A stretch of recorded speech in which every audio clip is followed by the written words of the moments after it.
A plane was flying through the air when suddenly a female passenger started feeling unwell. The flight attendant immediately called for a doctor. The doctor asked the woman to open her mouth, but to his surprise, she spat out 3 eggs, and miraculously, a sparrow floated out of one of the eggs.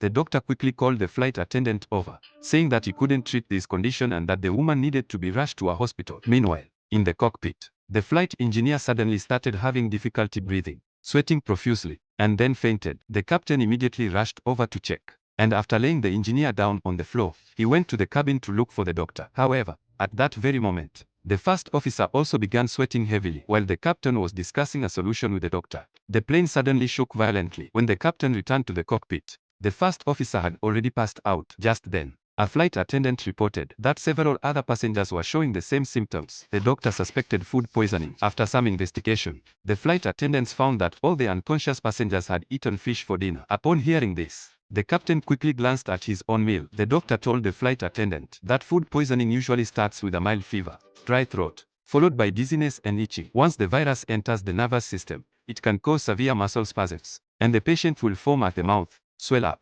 and then die. As they were still talking, the captain collapsed as well. The plane lost control. The doctor quickly moved the captain aside, and the flight attendant hurried to engage the autopilot. At that point, an automatic pilot appeared in the first officer's seat, and the plane stabilized once more.